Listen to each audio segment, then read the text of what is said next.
Hello SSC 26, আশা করি আল্লাহ তাআলার রহমতে তোমরা সকলে অনেক ভালো আছো।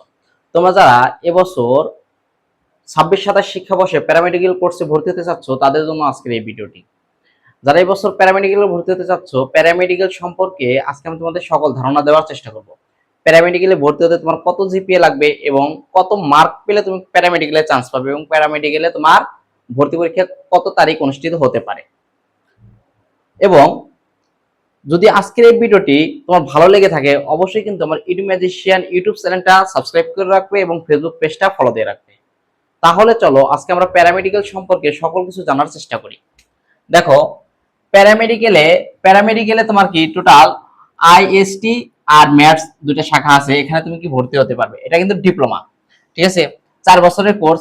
তোমার ইনস্টিটিউট হেলথ টেকনোলজি ট্রেনিং এবং কি মেডিকেল অ্যাসিস্ট্যান্ট ট্রেনিং, এই কোর্সটা তুমি এই দুইটাতে করতে পারবে, যে কোনো একটাতে। এখন তোমার যেটা ভালো লাগে তুমি ওইটাতে ভর্তি হতে পারো। আবেদন যোগ্যতা দেখো, তোমার যদি এসএসসি 22, 23, 24, 25, 26 হয়ে থাকে, তোমার কি এসএসসি ব্যাচ কত 22, 23, 24, 25, 26, তাহলে কি তুমি ভর্তি পরীক্ষার জন্য আবেদন করতে হবে। এবং জিপিএ সর্বনিম্ন জিপিএ তোমার পেতে হবে কত 3, ঠিক আছে। এবং বায়োলজিতে তোমার অবশ্যই 2 পয়েন্ট পেতে হবে, ঠিক আছে। বায়োলজিতে 2 পয়েন্ট পেলে তুমি কি ভর্তি পরীক্ষার জন্য আবেদন করতে পারবে। আইএসটি সমূহ, আইএসটি টোটাল 9টি ইনস্টিটিউশন রয়েছে এবং টোটাল আসন রয়েছে 2379টি আসন রয়েছে, 79টি আসন রয়েছে।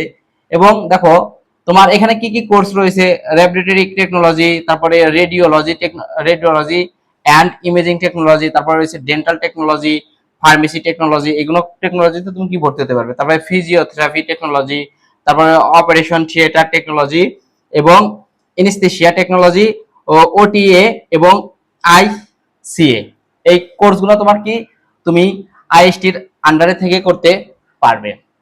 তারপরে দেখো ম্যাথসে তোমার টোটাল 60টি সরকারি কলেজ রয়েছে, প্রতিষ্ঠান রয়েছে এবং টোটাল আসন রয়েছে 664টি। এবং এই দুটা কোর্সে ম্যাথস এবং আইএসটি, এই দুটা কোর্সে কিন্তু তোমার ডিপ্লোমা এবং সময় লাগবে তোমার কত 4 বছর। এখন দেখো ভর্তি পরীক্ষার মানবন্ধন। তোমার ভর্তি পরীক্ষা তোমার বাংলা থেকে 15টা এমসিকিউ, ইংরেজিতে 15, পদার্থবিজ্ঞানে 15, রসায়নে 15, জীববিজ্ঞানে 15 এবং সাধারণ জ্ঞান 10, এই টোটাল 100 মার্কের ভর্তি পরীক্ষা হয়ে থাকে। এবং তোমার যাদের এসএসসি তে জিপিএ ভালো, ঠিক আছে, তাদের কিন্তু এখানে অনেক অনেক উপকার। কারণ কি দেখো, জিপিএ এর উপর 10 মার্ক। যাদের জিপিএ ভালো তারা তোমার কি এসএসসি জিপিএ কত 2 দ্বারা গুণ, তোমার এসএসসি জিপিএ কত দ্বারা গুণ 2 দ্বারা গুণ 10 মার্ক, জিপিএ এর উপর 10 মার্ক। যাদের জিপিএ ভালো তাদের চান্স পাওয়ার সম্ভাবনা একটু বেশি। তোমার পাস মার্ক কত 40। তুমি যদি পাস করো তাহলে সরকারিতে পাস, মনে করো যে তুমি যদি 60% মার্ক পাও তাহলে তুমি ইনশাআল্লাহ চান্স পাবে, 60 বা 65% মার্ক পেলে চান্স পাবে। কিন্তু তুমি যদি পাস করতে না পারো তাহলে কিন্তু তুমি বেসরকারিতে প্যারামেডিক্যাল কোর্স করতে পারবে না। বেসরকারিতে তোমাকে কোর্স করতে হলে অবশ্যই তোমাকে কি করতে হবে, পাস করতে হবে। পাস করার পরে তুমি কি বেসরকারিতে করতে পারবে। এবং তুমি যদি পাস করো তাহলে তুমি বেসরকারিতে কোর্স করতে পারবে। আর পাস করলে তোমার কি চান্স পাওয়ার একটু সম্ভাবনা আছে। তোমাদের যদি 65% তুমি মার্ক পাও তাহলে অবশ্যই কি তুমি চান্স পাবে।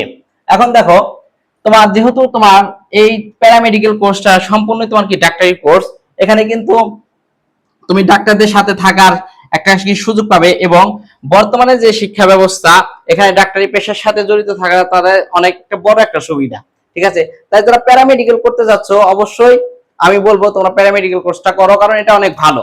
কারণ এসএসসির পরে তুমি 4 বছর যদি ভালো একটা কোর্সে প্যারামেডিক্যাল করতে পারো তাহলে তোমার জন্য ভালো একটা সুযোগ হতে পারে আমি বলে মনে করি।